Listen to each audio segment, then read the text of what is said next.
മഷി പുരട്ടൽ അറ്റ കൈയായിട്ടാണ് government of India അല്ലെങ്കിൽ റിസർവ് ബാങ്കോട് ചേർന്നിട്ട് തീരുമാനം എടുത്തിരിക്കുന്നത്. അതായത് എല്ലാ വിധത്തിലും ഈ പാനിക് ഇപ്പോഴുള്ള ഈ സാധാരണക്കാർക്ക് ഒരുപാട് ബുദ്ധിമുട്ടുകൾ ഉണ്ടായി എന്നത് സത്യമാണ്. എങ്കിൽ പോലും ഇത്രയധികം പാനിക് ഒരു ഫിനാൻഷ്യൽ ക്രൈസിസ് പോലെ ഒരു എമർജൻസി പോലെ നമുക്ക് തോന്നത്തക്ക രീതിയിൽ ഉണ്ടായത് മുഴുവനും സാധാരണക്കാരെ മുൻനിർത്തി, അതായത് കള്ളപ്പണം ഇല്ലാത്തവരെ മുൻനിർത്തി കള്ളപ്പണക്കാർ കളിക്കുന്ന കളി കൊണ്ടാണ് എന്നാണ് എനിക്ക് പറയാനുള്ളത്.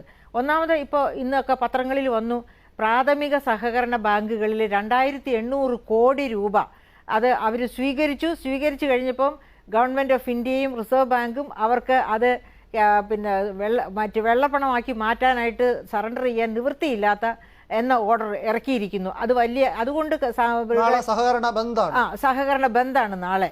പക്ഷേ ഞാൻ ഒരു കാര്യം ചോദിക്കുകയാണ് വിനു, സാമ്പത്തിക സർവേ അല്ല credit survey report national sample survey ഓഫീസിൻ്റെ വന്നിട്ട് ഏതാനും മാസങ്ങളെ ആയിട്ടുള്ളൂ.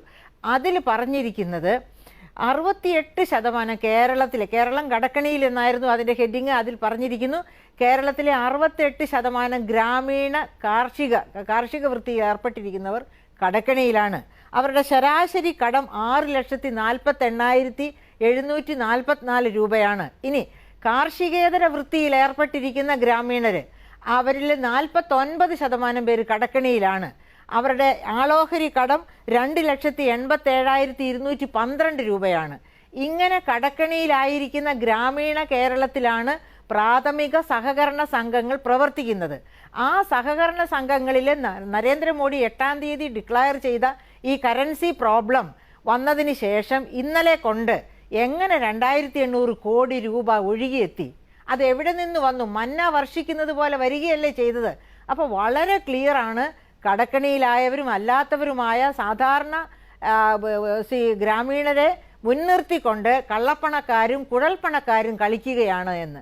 അപ്പോൾ ഇത്തരം അതുപോലെ തന്നെ നേരത്തെ സൂചിപ്പിച്ച ജൻധൻ അക്കൗണ്ട് ഫിനാൻഷ്യൽ ഇൻക്ലൂഷന്റെ ഭാഗമായി കഴിഞ്ഞ ബജറ്റിനു മുൻപ്, അതായത് നരേന്ദ്രമോദിയുടെ ആദ്യത്തെ ബജറ്റ് മുതലാണ് ജൻധൻ അക്കൗണ്ട് തുടങ്ങുന്നത്. 25 കോടി അക്കൗണ്ടുകളാണ് ഇതിനോടകം തന്നെ പൂർത്തിയാക്കിയിരിക്കുന്നത്. ഈ അക്കൗണ്ടുകളിൽ 1 രൂപ മാത്രമായിരുന്നു നിക്ഷേപിച്ചിരുന്നത് ഗവൺമെൻറ് ഓഫ് ഇന്ത്യ. ആ അക്കൗണ്ടുകളിലെല്ലാം 49,000 രൂപ ഇന്നലെ കൊണ്ട് ആയിരിക്കുന്നു. എന്തുകൊണ്ട് 50,000 ആയില്ല? 50,000 ആയാൽ അത് പാൻ കാർഡുമായിട്ട് ബന്ധപ്പെടുത്തും.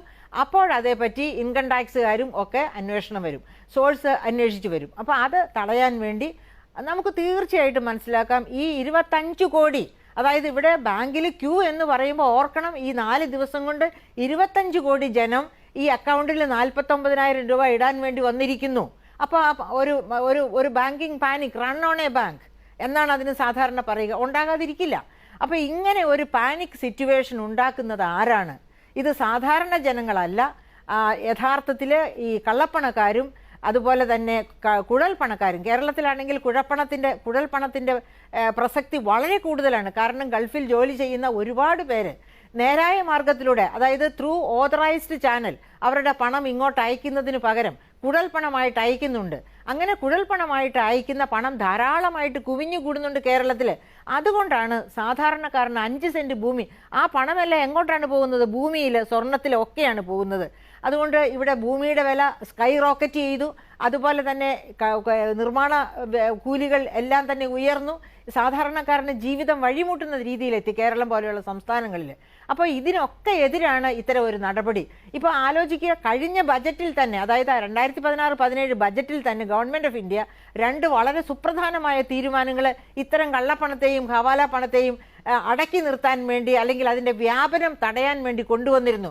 അതിലൊന്ന്, നിങ്ങൾ വോളണ്ടറി ഡിസ്ക്ലോഷർ അനുസരിച്ച് ഡിസ്ക്ലോസ് ചെയ്യുക, 40% നികുതി അടയ്ക്കുക എന്നാണ് പറഞ്ഞത്. രണ്ടാമത്തേത്, നിങ്ങൾ 2 ലക്ഷത്തിലധികം വിലയ്ക്ക് ഉൽപ്പന്നം വാങ്ങുന്നുവെങ്കിൽ പാൻ കാർഡുമായിട്ട് ബന്ധിക്കണം. അതുപോലെ 5 ലക്ഷത്തിൽ കൂടുതൽ രൂപ കൊടുത്ത് സ്വർണം വാങ്ങുന്നെങ്കിൽ പാൻ കാർഡുമായിട്ട് ബന്ധിക്കണം. നമുക്കറിയാം, നേരത്തെ MP പ്രേമചന്ദ്രൻ പറഞ്ഞതുപോലെ ഇലക്ഷൻ കള്ളപ്പണവും ഹവാല പണവും ഒക്കെ കുമിഞ്ഞുകൂടുന്ന ഒരു ഘട്ടമാണ്. അപ്പോൾ അങ്ങനെ കുമിഞ്ഞുകൂടുന്ന പണം മുഴുവനും ഇലക്ഷന് വേണ്ടി ചെലവഴിക്കുന്നുണ്ടോ? ഇല്ല. രാഷ്ട്രീയ നേതാക്കന്മാരുടെ കരങ്ങളിൽ അവ സുഖസുഷുപ്തിയിലാണ്. നാളിതുവരെയാണെങ്കിൽ ഈ പണം കൊണ്ട് കേരളത്തിലാണെങ്കിൽ തേനിയിലോ കമ്പത്തോ അല്ലെങ്കിൽ മാർത്താണ്ഡത്തോ കുലശേഖരത്തോ ഒക്കെ ഭൂമി വാങ്ങാമായിരുന്നു, അല്ലെങ്കിൽ സ്വർണം വാങ്ങാമായിരുന്നു, അല്ലെങ്കിൽ മറ്റു തരത്തിൽ ബിനാമിയായിട്ട് ഇൻവെസ്റ്റ് ചെയ്യാമായിരുന്നു. ഗവൺമെന്റ് ഓഫ് ഇന്ത്യ കഴിഞ്ഞ ബജറ്റിൽ കൊണ്ടുവന്ന ഈ 2 നടപടികൾ മൂലം രാഷ്ട്രീയക്കാർക്ക് കഴിഞ്ഞ ഇലക്ഷന് ശേഷം ഉണ്ടായ പണം ഒന്നും തന്നെ ഈ തരത്തിൽ ഇൻവെസ്റ്റ് ചെയ്യാൻ പറ്റിയില്ല. അപ്പോൾ അത്തരമുള്ള രാഷ്ട്രീയക്കാര്, അതല്ലാതെ തന്നെ കള്ളപ്പണവുമായിട്ട് കൈവശം വയ്ക്കുന്നവരും വ്യാപനം നടത്തുന്നവരും, അത്തരക്കാരൊക്കെയാണ് ഈ ഒരു അവസ്ഥ കണ്ട് അതിഭയങ്കരമായിട്ട് എന്താ പറയുക, ഒരു ഭീകരാവസ്ഥയിൽ എത്തിയതുപോലെ അവരൊക്കെ പറയുന്നു ഇത് ഒരു ഫിനാൻഷ്യൽ എമർജൻസി വന്നതുപോലെയാണ് കേരളത്തിൽ അല്ലെ ഇന്ത്യയിൽ ഒട്ടാകെ എന്ന് പറയുന്നു. ഇങ്ങനെ ഒരു സ്ഥിതിവിശേഷം സുപ്രീം കോടതിയുടെ മുൻപിൽ എത്തിച്ചതുകൊണ്ടാണ് സുപ്രീം കോടതിക്ക് ഈ പൊതുജനങ്ങളെ ഇങ്ങനെ മുൾമുനയിൽ നിർത്തുന്ന തരത്തിൽ കാര്യങ്ങൾ പോകാൻ പാടില്ല എന്ന് പറയുന്നത്. പക്ഷെ നാം മനസ്സിലാക്കേണ്ടത്, ഇങ്ങനെ ഇത്രയധികം കള്ളപ്പണം വ്യാപനം നടത്തുന്ന ഇലക്ഷൻ ഡെമോക്രസിയുടെ തന്നെ മൂല്യമാണ് നഷ്ടപ്പെടുത്തുന്നത്. ഈ പ്രശ്നം നാം കുറെ കൂടി സമചിത്തതയോടെ കാണേണ്ടതല്ലേ? കള്ളപ്പണക്കാർ ഈ കള്ളപ്പണം സൂക്ഷിക്കാനും പഠിച്ചവരായിരിക്കും എന്നതൊരു സത്യമല്ലേ?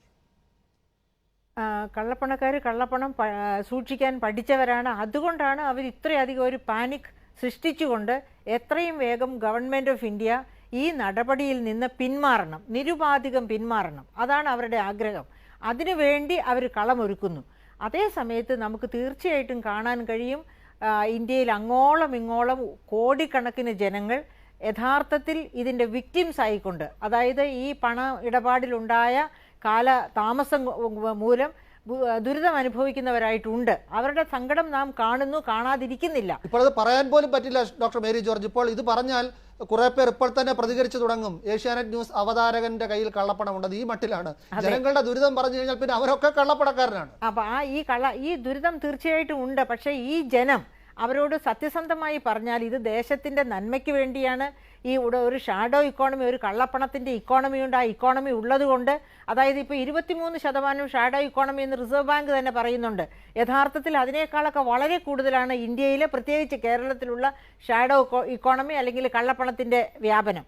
ഈ കള്ളപ്പണത്തിന്റെ വ്യാപനം കൊണ്ടാണ് നാം ഇപ്പോൾ 40% കള്ളപ്പണം ഉണ്ടെങ്കിൽ 100 രൂപയ്ക്ക് നമുക്ക് കിട്ടേണ്ട വസ്തു 140 രൂപയ്ക്ക് കിട്ടൂ എന്നാണ് അതിൻ്റെ അർത്ഥം. അപ്പോൾ എല്ലാ സാധാരണക്കാരും ഇന്ന് കൊടുക്കുന്ന എല്ലാ വിലകളും ഉയർന്ന വിലകളാണ്. ഒറ്റ കാരണം ഈ കള്ളപ്പണം ഇവിടെ വ്യാപനം ചെയ്യപ്പെടുന്നു എന്നുള്ളതാണ്. അപ്പോൾ കള്ളപ്പണത്തിൻ്റെ വ്യാപനം തടയുന്നതിന് വേണ്ടി 5-10 ദിവസങ്ങളിൽ നാം കഷ്ടത അനുഭവിക്കേണ്ടി വന്നാലും, സാധാരണക്കാർ കഷ്ടത അനുഭവിക്കേണ്ടി വന്നാലും അതിൻ്റെ ഏറ്റവും വലിയ ഗുണഭോക്താക്കളും അവരാകും. പക്ഷെ അവരാകണമെന്നുണ്ടെങ്കിൽ ഇപ്പോൾ തന്നെ നമുക്കറിയാം, ഒരു BJP ജനാർദ്ദന റെഡ്ഡി തൊട്ടടുത്ത സംസ്ഥാനമായ കർണാടകത്തിൽ 500 കോടി മുടക്കി ഒരു ഖനി മുതലാളിയായ ജനാർദ്ദന റെഡ്ഡിയുടെ മകളുടെ കല്യാണം നടത്തുന്നു. ഇത് നമ്മുടെ ബഹുമാനപ്പെട്ട പ്രധാനമന്ത്രി കാണുന്നില്ലേ? ഈ 500 കോടി ആരുടെ സ്വത്താണ്? നേതാവാണെങ്കിലും BJP-ക്കാരൊന്നും പങ്കെടുക്കരുത് നിർദ്ദേശിച്ചിട്ടുണ്ട്. അല്ല, നിർദ്ദേശിച്ചാൽ മാത്രം പോരല്ലോ. അയാളുടെ ഈ സ്വത്ത് എന്ന് പറഞ്ഞാൽ ഈ ഇന്ത്യയിലെ 125 അല്ലെങ്കിൽ 130 കോടിക്കടുത്തുള്ള ജനം അനുഭവിക്കേണ്ടതാണ് ഇവിടുത്തെ ഖനിയിൽ നിന്ന് കുഴിച്ചെടുക്കുന്ന ധാതുവിൻ്റെ വിലയും. അപ്പോൾ അത് അനുഭവിക്കുന്നതിന് പകരം തൊരുക്കൂട്ടി വെച്ചിരിക്കുന്ന ജനാർദ്ദന റെഡ്ഡി ഇപ്പോൾ കിടക്കേണ്ടത് ജയിലിലാണ്. അല്ലാതെ 500 കോടി മുടക്കി മകളുടെ കല്യാണമല്ല. 40 ദിവസം കിടന്നത് പോരാ, 4000 വർഷം കിടന്നാലും പോരാത്തത്ര വലിയ കഠിന പാപമാണ് അയാൾ ചെയ്തിരിക്കുന്നത്. അപ്പൊ അത്തരക്കാരെ ഒരു ജനാർദ്ദന റെഡ്ഡി മാത്രമല്ല ഇന്ത്യയിലുള്ളത്, അങ്ങനെയുള്ള ഒരുപാട് പേരുണ്ട്. അവർക്കെല്ലാം സമ്പത്ത് കൊള്ളയടിച്ചവരുടെ കണക്കെടുത്താൽ ഒരുപാട് വലിയ മുതലാളിമാർ അകത്തു പോകും. അപ്പൊ അങ്ങനെയുള്ള മുതലാളിമാർക്കൊക്കെ ദാക്ഷിണ്യം കാണിക്കാതെ ആ ദാക്ഷിണ്യവും ഇതുപോലെ തന്നെ കുറച്ചെടുക്കാനാണ്. അതായത് അവർക്കുള്ള മെഷർ എന്തായിരിക്കും? ഇപ്പോൾ ജനത്തിന് കിട്ടിയ ഈ തിരിച്ചടി ഇരുട്ടടി പോലെ ഇതിനേക്കാൾ വലിയ ഇരുട്ടടി കൊടുത്ത് അവരെ വരുതിയിൽ നിർത്തുമോ?